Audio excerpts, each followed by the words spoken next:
हजरत आयशा को देखो, हजरत आयशा चाश्त की नमाज पढ़ रही हैं।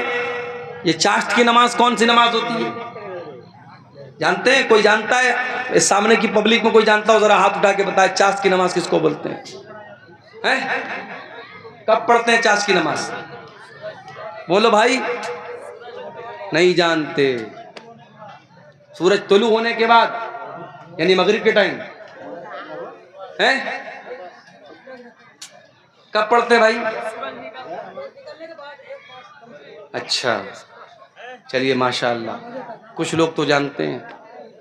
मैं कभी कभी सोचता हूं इतने जलसे हो रहे हैं सीमांचल में, अब्दुल गफ्फार साहब तो बेचारे टाइम कम देते हैं, जो दूसरे मुकर्रिरीन हैं, बहुत सारे मुकर्रिरीन एक एक महीना कंटिन्यू आपके यहाँ प्रोग्राम करते हैं। लेकिन मैं देखता हूं कि जो बुराई का लेवल है, जो लाइल्मी का लेवल है, वो बराबर बढ़ ही रहा है। बेनमाजी बराबर बेनमाजी हो रहे हैं, नशा करने वाले बराबर नशा कर रहे हैं, बेपर्दगी करने वाली औरतें बेपर्दगी कर रही हैं। अब तो हालात ये है कि मस्जिद की जमीनों पर नाजायज कब्जा हो रहा है, कब्रिस्तान की जमीनों पर नाजायज कब्जा हो रहा है। हम हुकूमतों को क्या बोलेंगे, हम प्रशासन को क्या बोलेंगे? आज अपनी वक्फ की हुई जमीन को भी मुसलमान खुद हड़पने के लिए तैयार है। मेरे भाइयों, जलसे कराते हो तो कम से कम अपने दीनी लेवल में, अपने नॉलेज लेवल में भी इजाफा कीजिए। हजरत आयशा चाश्त की नमाज पढ़ रही थी। चाश्त की नमाज कब पढ़ी जाती है? मसला याद रखिए, चाश्त की नमाज पढ़ने का दो टाइम है। एक तो सूरज निकलने के 15-20 मिनट के बाद, जब सूरज एक नेजा बुलंद हो जाता है, उस टाइम भी चाश्त की नमाज पढ़ सकते हैं। और दूसरा टाइम थोड़ा और लेट, जब थोड़ी सूरज की तपिश और बढ़ जाए और वो टाइम ऐसा आ जाए कि ऊंट के बच्चे अगर धूप में खड़े हैं तो उनका पैर धूप से जलने लगे, आप कह सकते हैं 8 बजे 9 बजे के करीब का जो टाइम होता है वो भी चाश्त का टाइम होता है। चाश्त की नमाज 2 रकात भी पढ़ सकते हैं, 4 रकात भी पढ़ सकते हैं। चाश्त की नमाज की बड़ी फजीलत है। चाश्त की नमाज अगर आप पढ़ेंगे 2 रकात नमाज, तो अल्लाह के नबी फरमाते हैं कि आपके बदन के हर जोड़ की तरफ से सदका हो जाएगा। आप गरीब हैं, सदका नहीं कर सकते, दान नहीं कर सकते, 2 रकात आप चाश्त की नमाज पढ़ लीजिए। आपके बदन में जितने जोड़ हैं, जितनी हड्डियां हैं, हर हड्डी और हर जोड़ की तरफ से अल्लाह ताला सदका और दान आपका कबूल कर लेगा। ये बड़ी फजीलत है इस नमाज की। हजरत आयशा ये नमाज पढ़ रही थी। हजरत आयशा ये नमाज पढ़ रही हैं।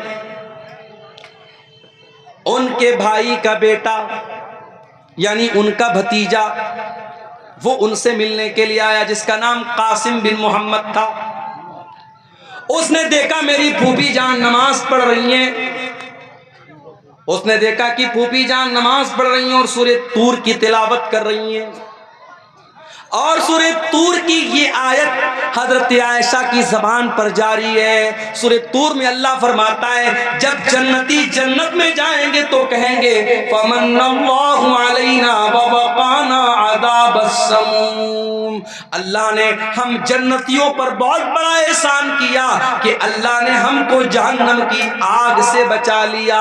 हजरत आयशा इसी आयत को पढ़ रही हैं और रोती चली जा रही हैं। उनके दिल में ये ख्याल है कि ऐ अल्लाह, काश तू आयशा को भी अपने उन खुशनसीब बंदों में शामिल कर दे। उनके भतीजे कासिम बिन मोहम्मद कहते हैं, मैंने देखा कि फूफी जान सूरह तूर की ये आयत पढ़ रही हैं और रो रही हैं। मैं वहां से मार्केट चला गया, मैं वहां से बाजार चला गया, मैंने अपना सौदा सलप लिया और बहुत देर के बाद मैं वापस आया। मैंने क्या देखा? मैंने देखा कि मेरी फूफी जान उसी हालत में खड़ी है और उसी आयत को रिपीट कर रही हैं और रो रही हैं और पढ़ रही हैं, फमन्नल्लाहु अलैना व वक़ाना अज़ाबस्समूम। ये थी नबी की बीवी जो कुरान को पढ़ते हुए रो रही हैं। कुरान उनके दिलों पर असर करता था। मेरे भाई, आज तो हम कठोर दिल के लोग हो गए। कब्रिस्तान में मुर्दे को दफनाने जाते हैं, वहां पर भी हा हा करके हंसते रहते हैं।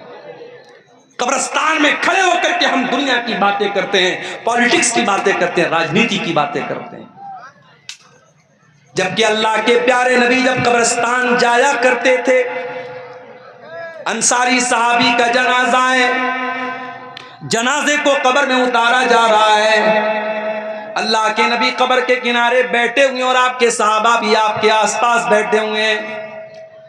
आपने कब्र को देखा और कब्र में अपने सहाबी की लाश को उतरते हुए देखा। अल्लाह के नबी रोने लगे, फबका, आपकी आंखों से आंसू बहने लगे और आप भी रोने लगे और आपके आसपास जितने सहाबा थे वो सब रोने लगे। और अल्लाह के नबी अपने सहाबा से कहने लगे, ले मिसले हाजा फअइतु या इखवानी, ऐ मेरे भाइयों, ऐ मेरे सहाबा, इस कब्र की तैयारी करो, यहां तुम सबको आना है। बनारस से एक मरतबा मैं एक प्रोग्राम में जा रहा था, तकरीबन 150-200 किलोमीटर दूर एक जगह पड़ती है शाहगंज, मैं वहां प्रोग्राम में जा रहा था। हमारे एक साथी थे, कार चला रहे थे, रास्ते में एक जंगल आया। अचानक उनकी हेडलाइट ने काम करना बंद कर दिया।